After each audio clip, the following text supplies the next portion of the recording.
Uhali gani mtazamaji wa TVE, karibu katika taarifa ya habari, tukujuze yale yalojiri tuliokuandalia kutoka chumba cha habari. Mimi ni Miriam Mlaponi, nitakusomea habari za kitaifa. Habari za biashara zitasomwa na Godwin Mawanja na habari za kimataifa zitaletwa kwenu na Roman Shirima. Kifuatacho ndani ya TVE habari. Rais Samia aondoka nchini kuelekea Ethiopia kushiriki mkutano wa 39 wa wakuu wa nchi wa Umoja wa Afrika. Katika biashara, OSHA yaimarisha ushirikiano na maafisa biashara kurahisisha urasimishaji na usalama mahali pa kazi. Na katika habari za kimataifa, kimbunga kikali chaua takriban watu 31 huko Madagascar.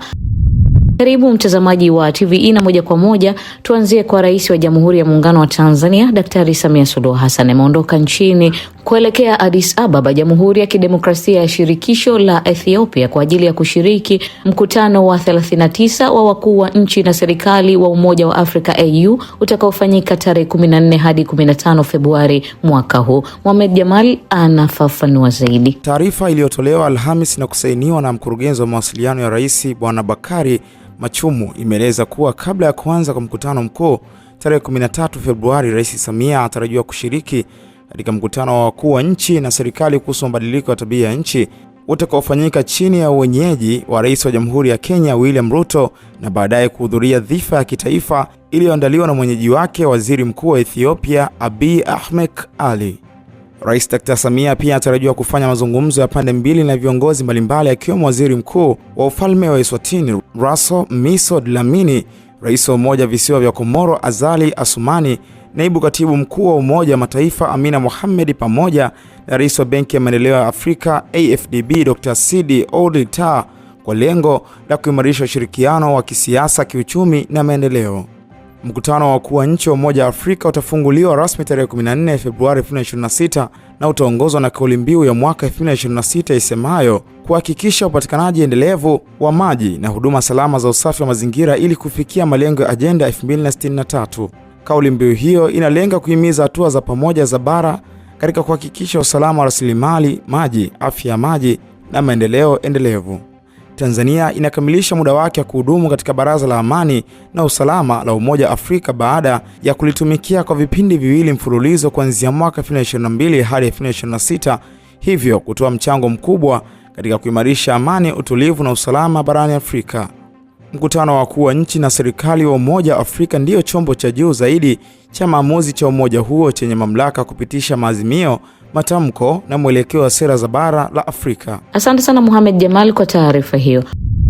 Waziri Mkuu Dr. Mwigulu Nchemba amesema kuwa Afrika haiwezi kushinda vita dhidi ya saratani ikiwa kila nchi itafanya kazi peke yake. Amesema kuwa ili kufikia malengo ya mapambano dhidi ya saratani kunahitajika kuwepo kwa ushirikiano wa kikanda na wa bara zima katika utafiti, mafunzo, kubadilishana wataalamu na kubadilishana rasilimali, teknolojia pamoja na uzoefu. Goodluck Msola anayo taarifa zaidi. Ametoa wito huo Alhamisi Februari 12 alipomwakilisha Rais Dr. Samia Suluhu Hassan katika maadhimisho ya miaka 30 ya taasisi ya saratani ya Ocean Road, maadhimisho yaliyofanyika katika kituo cha mikutano cha kimataifa cha Julius Nyerere jijini Dar es Salaam. Dr. Mwigulu amesema kuwa kupitia simulizi, machapisho ya kitafiti na sayansi ambapo wataalamu wa taasisi ya saratani ya Ocean Road na Tanzania kwa ujumla wamekwisha kuyafanya, yamekuwa na mchango mkubwa ndani na nje ya nchi, kisera na kiutendaji katika mapambano dhidi ya ugonjwa wa saratani. Katika hatua nyingine, Dr. Mwigulu ameagiza Wizara ya Afya kuandaa mkakati madhubuti wa kupunguza idadi ya wagonjwa wa saratani ili kupunguza athari kwa rasilimali watu, uchumi na ustawi wa taifa kwa ujumla.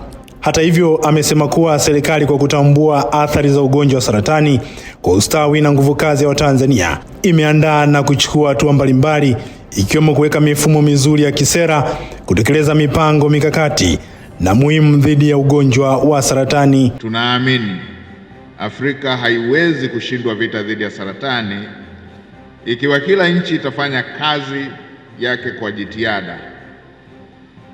Lakini kama kila nchi itafanya kazi peke yake, Afrika haiwezi kushinda vita hivi vya saratani. Hivyo basi, ili kufikia malengo tunahitaji ushirikiano wa kikanda na wa bara zima katika utafiti, mafunzo, kubadilishana wataalamu na kubadilishana rasilimali, teknolojia pamoja na uzoefu. Kazi ambayo imeonekana dhahiri inaenda kufanyika kupitia kongamano la leo. Tanzania iko tayari kushirikiana na nchi zote za Afrika, na kupitia taasisi ya saratani ya Ocean Road tutaendelea kuwa kituo cha ushirikiano wa kikanda na bara zima katika mapambano dhidi ya saratani. Kwa upande wake, Waziri wa Afya Mohamed Mchengerwa amesema kuwa serikali ya awamu ya 6 inatambua kuwa afya si huduma pekee, bali afya ni haki na heshima na ni ndoto za familia, kwani mapambano dhidi ya saratani ni ajenda ya taifa na si mzigo wa mtu mmoja. Asante sana Goodluck Msolla kwa taarifa hiyo. Waziri wa mambo ya ndani ya nchi Patrobas Katambi amelipongeza jeshi la polisi visiwani Zanzibar kwa juhudi zake za kupambana na uhalifu, hatua iliyochangia kupunguza kwa matukio 746 ya uhalifu kutoka mwaka 2024 hadi 2025. Recho Chacha ana undani wa taarifa hiyo. Kwa mujibu wa takwimu zilizotolewa mwaka 2024, jumla ya matukio 3091 yaliripotiwa, huku mwaka 2025 yakiripotiwa matukio 2345, jambo linaloashiria mafanikio ya mikakati inayotekelezwa na jeshi la polisi. Akizungumza na uongozi wa juu wa jeshi la polisi Zanzibar, Waziri Katambi amesisitiza umuhimu wa kuimarisha ulinzi na usalama wa watalii, akieleza kuwa sekta ya utalii ni mhimili muhimu wa uchumi wa nchi, huku akikumbusha jitihada zinazofanywa na Rais wa Jamhuri ya Muungano wa Tanzania Dr. Samia Suluhu Hassan na Rais wa Serikali ya Mapinduzi Zanzibar Dr. Hussein Ali Mwinyi katika kuitangaza na kuikuza sekta ya utalii ndani na nje ya nchi. Kwa kazi kubwa na nzuri ambayo mmeifanya toka kuasisiwa kwa jeshi hili la polisi, lakini kubwa zaidi katika historia ya hivi karibuni ambayo tunaweza tukayazungumzia, mmesimamia vizuri sana usalama wa raia na mali zao, lakini pia rasilimali na mali za nchi yetu. Kwa upande wa Zanzibar, katika mwaka huu na mwaka uliopita ni kwamba kumekuwa na upungufu. Ukiangalia ile rekodi ya 2345 dhidi ya 3091. Kwa mmefanya kazi kubwa na ya ziada kuhakikisha makosa yaliyofanyika 2024 hayajirudii, kwa maana mnajihakiki na kujitathmini. Kwa hiyo mmeweza kupunguza makosa zaidi ya 746. Ni jambo kubwa na ni zuri la kupongeza, na hii ni hatua ambayo ninaona kwamba mmefanya kazi kubwa kwenye kutoa elimu, lakini pia kuongeza mikakati ya udhibiti kulingana na taarifa. Kwa ina maana takwimu hizi, hata hizo ulizonisomea, zinanipa moyo kwamba kumbe mnazifanyia kazi. Katika kikao hicho, naibu waziri wa Wizara ya Mambo ya Ndani ya Nchi Ayub Mohamed Mahmud amesisitiza haja ya kuchukua hatua madhubuti kukomesha vitendo vya ubakaji na ukatili wa kijinsia, huku katibu mkuu wa wizara hiyo Ali Senga Gugu akilishauri jeshi la polisi kuimarisha ushirikiano na viongozi wa dini pamoja na wadau wengine wa kijamii ili kusaidia kupambana na makosa ya maadili yanayochangia kuongezeka kwa baadhi ya vitendo vya uhalifu. Kwa eneo la ubakaji, ni busara pia tukaangalia vichocheo au vishawishi. Ni mambo yepi yanayopelekea kuongeza ushawishi wa ubakaji?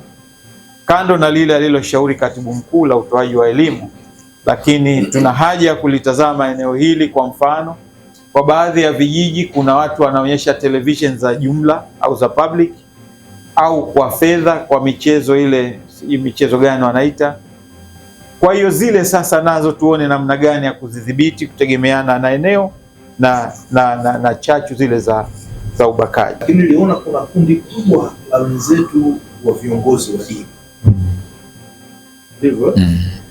Hususan kwenye yale makosa yale ya kijamii yale ambayo kulawiti na nini, ndivyo? Unaweza ukawapelekea, kwa sababu wale ni wadau wetu wa msingi wa kusaidia kwenye kupunguza haya. Ukampelekea kiongozi wa dini, kwa maana aliyeko kanisani au msikitini, ukasema hii jamii unayokaa nayo hapa, mada zako wewe katika mafundisho, ikiwemo kwenye zile siku kuu za Ijumaa, Jumamosi na Jumapili, focus yako pengine iwe tutibu hapa. Na takwimu zinaonyesha makosa haya yako katika kiwango hiki kwa mwaka jana na mwaka huu. Naye naibu mkurugenzi wa upelelezi wa makosa ya jinai Zanzibar, kamishna msaidizi wa polisi DCP Zuberi Chembera, ameweka wazi mikakati mbalimbali inayotekelezwa kupambana na uhalifu visiwani humo, ikiwemo kuimarisha doria, matumizi ya teknolojia katika upelelezi pamoja na kushirikisha wananchi katika utoaji wa taarifa. Yetu ya kupambana na uhalifu ni kuwachukulia hatua kali za kisheria madereva wote, tukianza na usalama barabarani. Madereva wote wanaovunja sheria za usalama barabarani kwa kushirikiana na mamlaka nyingine za Serikali ya Mapinduzi Zanzibar, kuyabaini maeneo yote ya ukaguzi wa magari watalii yaliyowekwa kwa utaratibu wa serikali ili kuyakagua magari hayo na madereva kama kuna uhalali kwa wageni na watalii. Kuongeza doria za barabarani kwa kutumia magari ya polisi hususan nyakati za usiku ambapo ajali nyingi huwa unatokea. Kuendelea kutafuta taarifa muhimu za uhalifu dhidi ya wageni, watalii kupitia Kamishna ya Intelijensia ya Jinai ili kupunguza matukio wanayotendewa wageni.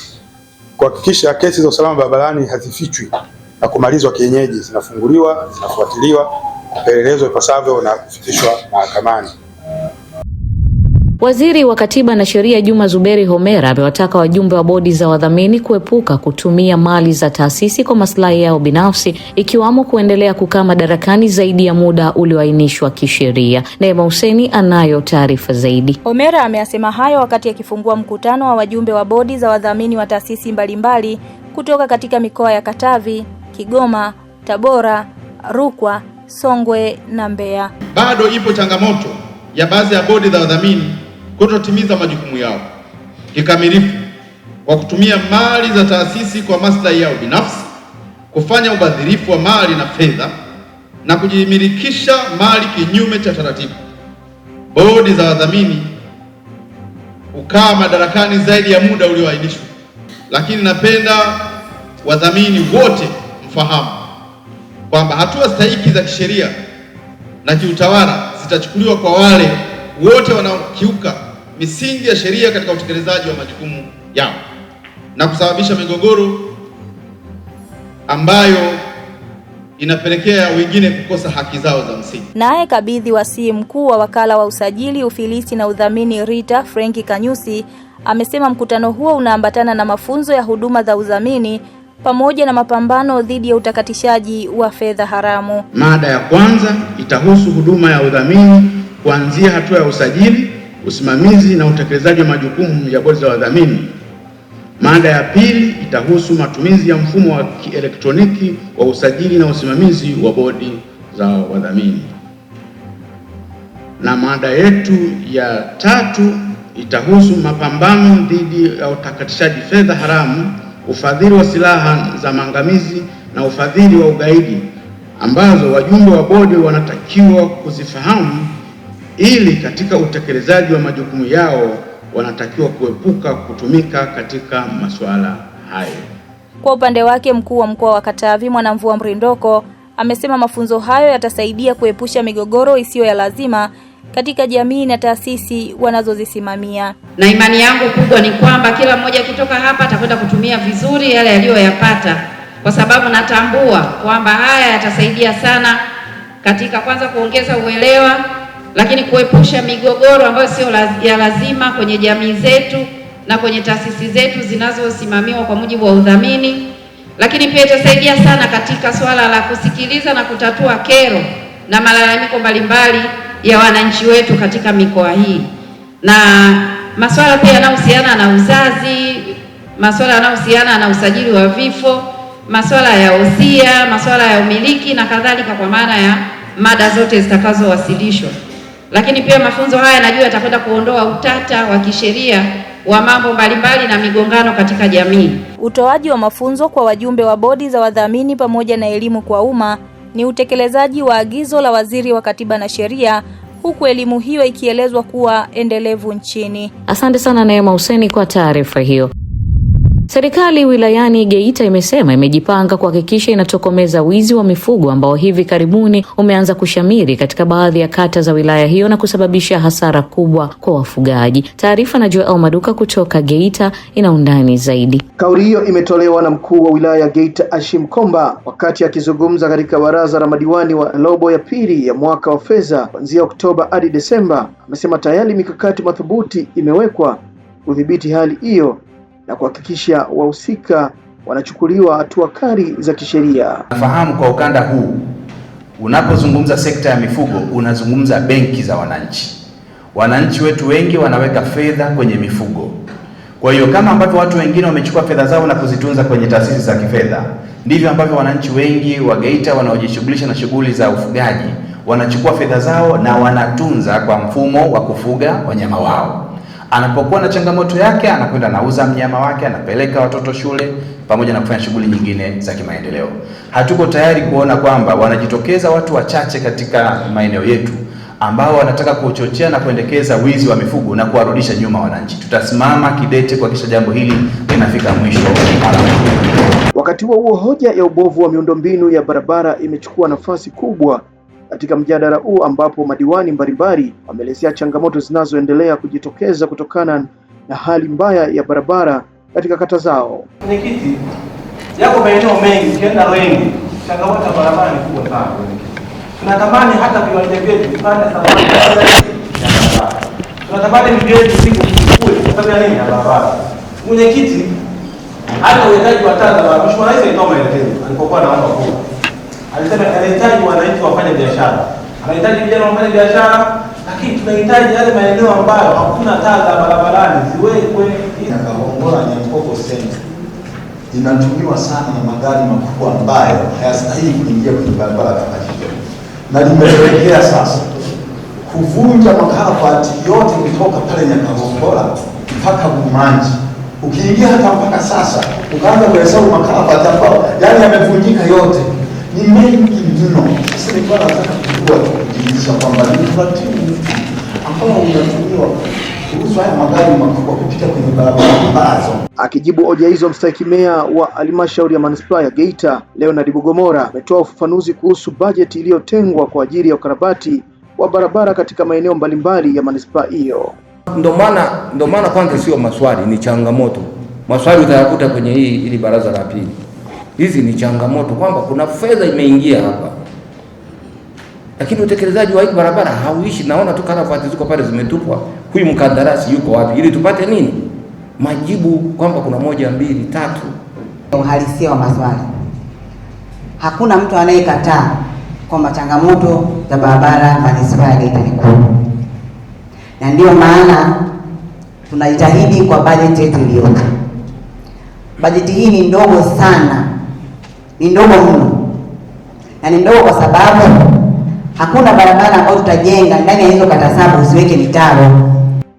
Baraza hilo limeazimia kuendelea kushirikiana kwa ukaribu na vyombo vya ulinzi na usalama pamoja na wadau wa maendeleo ili kuhakikisha changamoto za wizi wa mifugo na ubovu wa miundombinu ya barabara zinapatiwa ufumbuzi wa kudumu, huku wananchi wakihimizwa kushiriki kikamilifu katika ulinzi wa maeneo yao na kutoa taarifa kwa wakati ili kulinda mali na kuharakisha maendeleo ya wilaya hiyo. Asante sana Joel Maduka kwa taarifa hiyo. Waziri wa maendeleo ya jamii, jinsia, wanawake na makundi maalum Dorothy Gwajima amesema takwimu zinaonyesha ukeketaji kitaifa umepungua kutoka 10% hadi 8%, huku mikoa ya Manyara na Arusha ikiendelea kuongoza kwa ukeketaji. Hazla Omari ana taarifa zaidi kutoka mkoani Arusha. Waziri Gwajima ametoa takwimu hizo mara baada ya kufanya ziara kwenye kituo cha Compassion Mti Mmoja kilichopo wilayani Monduli mkoani Arusha, kilele cha maadhimisho ya siku ya kupinga ukeketaji Februari 12. Takwimu za utafiti wa afya ya uzazi na mtoto kwa mwaka 2022 zinaonyesha kuwa kiwango cha ukeketaji nchini kimeendelea kushuka kutoka 10% hadi 8%. Hizi ni habari njema zinazoonyesha kwamba elimu inaendelea kufika kwenye fikra zetu na tunaendelea kufanya mabadiliko, lakini wako watu ambao tunawaongoza, inabidi na wenyewe wafikiwe na hii elimu. Sisi viongozi tumeelimika, lakini wenzetu tuende nao ili waweze kubadilika na kumiliki mabadiliko haya. Hata hivyo, bado kuna maeneo yenye viwango vya juu ikiongozwa na mikoa ya Arusha na Manyara ambapo hali hii iko kwa 43%. Hebu angalieni. Mikoa mingine kama Mara wameshafika 28%.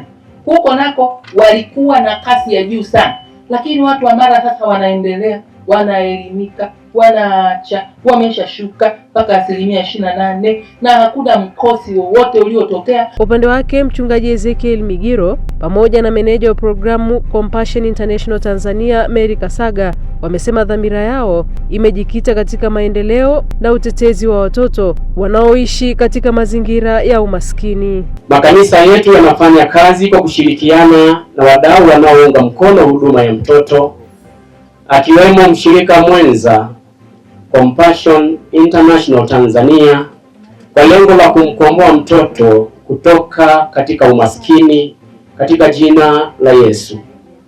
Huduma hii si ndogo. Kila mwezi vituo hivi 7 hutumia wastani wa shilingi milioni 77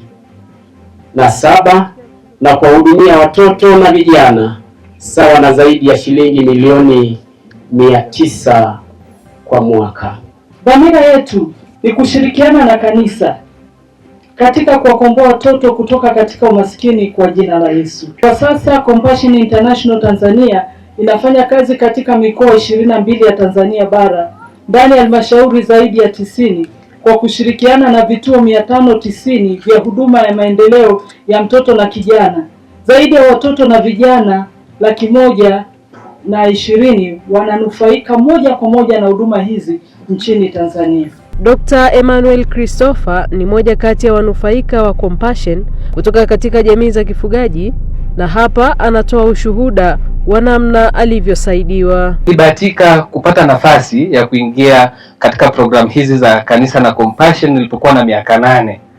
Na kwa miaka 13 tumekuwa katika maeneo ya kanisa tukipata mafunzo mbalimbali. Nilimaliza kidato cha 4 kwa usimamizi wa Compassion pamoja na kanisa, na nilipata ufadhili wa kwenda Afrika Kusini ambapo niliendelea na form 5 na form 6.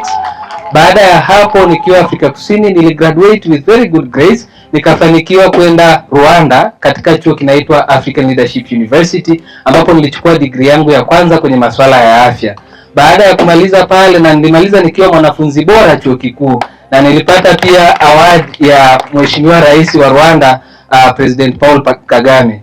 Baada ya hapo nilifanya kazi katika shirika la Msalaba Mwekundu Red Cross nchini Cameroon kwa miezi kadhaa. Lakini nikiwa Compassion siku zote tumefundishwa kurudisha kwenye jamii. Kwa hiyo nilipokuwa Cameroon, nakumbuka baada ya miezi 7 ya kazi nilikuwa bado na mzigo mkubwa wa kurudi kwenye jamii zetu hizi na kufanya jambo. Kwa hiyo kufikia mwaka 2023 niliresign kazi yangu nchini Cameroon, nikaamua kurudi kuanzisha kituo cha afya hapa Monduli kinachoitwa Primetel Medical Clinic. Asante sana Hazla Omari kwa taarifa hiyo. Waziri wa Nchi Ofisi ya Rais Maendeleo ya Vijana Joel Nanauka amesema serikali ipo tayari kuwashika mkono vijana kwa ajili ya kuwasaidia kufikia ndoto zao. Mwanahabari wetu Amini Nyaungo anatueleza zaidi kutoka mkoani Singida. Hayo yamezungumzwa leo na waziri wa vijana katika uzinduzi wa jukwaa la vijana maarufu kama Vijana Platform uliofanyika mkoani Singida, na hapa anatuambia namna serikali inavyowawazia mema vijana wa Tanzania. Na serikali itakuwa tayari kuwashika mkono katika hali ambayo ni halisi na inayotekelezeka, ili kijana wote ambaye ana ndoto itaweza kumsaidia. Na tutaishia tu kuwapatia fedha, tutawapa ulezi, mentorship ya muda, tutawapa muunganiko na taasisi za kuwalea, lakini pia na watu wanaofanya mambo ambayo wewe unataka kuyafanya ili ukue, ili siku moja kutoka hapa Singida tuwe wafanyabiashara wakubwa ambao watakuwa wametoka katika mashindano haya. Kwa upande wa afisa vijana mkoa wa Singida Frederick Ndahani anatuambia mgawanyo wa tukio hili kwa vijana. Kwenye Vijana Platform imegawanyika katika maeneo mawili. Kuna vijana ambao kwa mtaani ambao wanashughulika na ujasiriamali na kilimo na kadhalika, lakini vijana mahususi kwa ajili ya vyuo. Na hii kwa sababu gani? Kwa sababu tunajua maisha ya vyuo ni maisha ya muda mfupi, ni kipindi cha mpito. Kijana akimaliza chuo anaingia mtaani kuanza kutafuta maisha. Kwa hiyo serikali kupitia ofisi ya Rais Maendeleo ya Vijana imekuja na hiyo platform ambayo inaitwa Campus Connect. Yenyewe ni mahususi kwa vijana kwa ajili ya kuwajengea ujasiriamali, kuwajengea masuala ya uzalendo, lakini kuona fursa mbalimbali ambazo zinapatikana zinatolewa na serikali, ili akimaliza tu chuo basi aweze kuweza kujiajiri. Je, vijana nao wameupokeaje uzinduzi huu? Kutokana na kuanzishwa kwa platform hii ya Vijana vijana platform Campus Connect, sisi kama vijana wanavyuo, vijana wasomi, tunaona kwetu ni fursa, kwa sababu platform imekuja na mikakati mbalimbali kwa ajili ya kuwezesha vijana waliopo vioni pamoja na vijana wengine wote waliopo mtaani. Sasa sisi kwetu hii inakuwa ni kama fursa. Kwa upande wetu imekuja kama msaada au mkombozi, kwa sababu kuna fursa nyingi ambazo vijana tulikuwa tunakosa kutokana na tujapata sehemu sahihi ya kuweza kuzungumzia matatizo yetu au vile vitu ambavyo tunahitaji. Asante sana Amini Nyaungo kwa taarifa hiyo. Upanuzi wa huduma ya umeme katika vitongoji 371 mkoani Mara unatarajiwa kuwa chachu ya mabadiliko ya kiuchumi na kijamii kwa maelfu ya wakazi, huku serikali ikisisitiza ulinzi wa miundombinu yote ya umeme. Adam Kaduto na ripoti kutoka Mara. Hayo yameelezwa na mkuu wa mkoa wa Mara Kanali Evans Mtambi wakati wa hafla ya kumpokea mkandarasi wa utekelezaji wa mradi wa kusambaza umeme katika vitongoji 371 vya mkoa huu, mradi unaogharimu zaidi ya shilingi bilioni 38. Miradi inayotekelezwa katika maeneo yetu inakuwa salama wakati wote. Na hapa Kanali Mtambi anaonya, akisema serikali haitasita kuchukua hatua za kisheria kwa mtu yeyote atakayebainika kuhujumu miundombinu ya umeme, akiwaagiza wakuu wa wilaya zote za mkoa huu kusimamia kwa karibu ulinzi wa mradi huo. Wahalifu ambao wamekuwa nyakati nyingine kwa kushawishiwa au kwa kutofahamu au kwa ujinga, wahalifu hao ambao wamekuwa wakihujumu miradi yetu hii, basi muhakikishe mnawapata. Meneja miradi wa wakala wa usambazaji nishati ya umeme vijijini REA kanda ya Ziwa anasema utekelezaji wa mradi huo ni sehemu ya mkakati wa serikali kuhakikisha umeme unawafikia wananchi wengi zaidi vijijini. Mkataba wetu ulisainiwa rasmi tarehe 17 mwezi wa kwanza mwaka 2026. Kwa tarehe 31 mwezi Januari mkandarasi tumeanza kumhesabia miaka yake mitatu. Utakapokamilika huu mradi utaleta impact sana social, kiuchumi na kijamii. Huu mradi ni miaka mitatu na sisi tutakamilisha kwa wakati kama mkataba unavyoeleza. Unapataga changamoto kidogo kwenye hasa kwenye wizi wa vifaa ambao ndio maana tulikuwa tunamuomba mkuu wa mkoa pamoja na timu yake tusaidie sana kupitia kushirikiana na watu wa viongozi wa vijiji ili waweze kulinda miundombinu. Adam Kadutu, TVE Habari, Mara. Asante sana Adam Kadutu kwa taarifa hiyo. Mkuu wa mkoa wa Mbeya Beno Malisa amezitaka taasisi mbalimbali kuwa na maafisa wa utunzaji wa taarifa binafsi ili kuweza kuondokana na changamoto zinazoweza kujitokeza kutokana na uvujaji wa taarifa hizo. Daniel Sibarta kutoka Mbeya anatuarifu zaidi. Mkuu wa mkoa wa Mbeya Beno Malisa ametoa rai hiyo kwenye mafunzo ya kuwapa elimu maafisa ulinzi wa taarifa binafsi namna ya kulinda taarifa katika taasisi zao. Ulimwengu wa teknolojia umekuwa na sasa watu wanalipa fedha kupata taarifa zako binafsi na ambazo ni faragha, na matokeo tumeshayaona ya madhara leo watokea viongozi, wananchi, watu wa kada mbalimbali kutokana na kuwa na mwanya wa uvujaji wa taarifa binafsi. Na mimi naamini tutatumia vizuri mwanya huu kuhakikisha tunatibu changamoto ambazo zimekuwa zikitokea, lakini pia tunazuia zisitokee tena kwa sababu changamoto zile yana madhara ya kisaikolojia pamoja na madhara ya kushikika. Kwa hiyo ulinzi wake kila mmoja akiuelewa vizuri na maafisa ulinzi hawa basi tutasaidiana kuhakikisha jamii yetu inakuwa mahali salama, au sehemu tunayofanya kazi inakuwa sehemu salama kwa maisha yetu na kile kinachotarajiwa pale. Kwa upande wake mkurugenzi wa Tume ya Ulinzi wa Taarifa Binafsi Daktari Emmanuel Mkilia ameeleza malengo ya mafunzo hayo. Katika utekelezaji wa majukumu ya usimamizi, tume imebaini changamoto ya hifadhi na baadhi ya taasisi kutokuwa tayari kikamilifu kutekeleza matakwa ya sheria ya ulinzi wa taarifa binafsi, hususan katika usajili na uteuzi wa maafisa wa ulinzi wa taarifa binafsi. Baadhi ya taasisi bado zinaendelea kukusanya na kuchakata taarifa binafsi bila kukamilisha matakwa ya sheria. Napenda kusisitiza kuwa kutokutekeleza matakwa ya sheria ni ukiukwaji wa kisheria unaohatarisha faragha, usalama na haki ya wananchi. Baadhi ya washiriki wa mafunzo hayo wameeleza namna yatakavyonufaisha katika taasisi zao. Mafunzo haya ni mafunzo bora kwa kipindi hichi, yamekuja wakati sahihi, especially kwa sisi ambao tunadili na wateja direct, kwa watu moja kwa moja. Kwa yataenda kutujenga zaidi na kutufanya tujue na tutambue jinsi gani ya kuhifadhi taarifa sisi wenyewe kama kampuni na wateja kwa pamoja. Mfumo huu ambao tukienda nao kisheria sasa, ambao tunafundishwa mafunzo haya, kwa kweli inabidi kazi za juhudi zifanyike zaidi. Yaani mimi kama mimi niwe kioo licha ya kampuni hata kwa jamii. Asante sana Daniel Simeta kwa taarifa hiyo. Mtazamaji, hii ni taarifa ya habari. Mimi ni Miriam Mlaponi. Tupate mapumziko mafupi kisha tutaendelea na taarifa ya habari. Kifuatacho ndani ya TVE habari. Katika biashara, OSHA yaimarisha ushirikiano na maafisa biashara kurahisisha urasimishaji na usalama mahali pa kazi.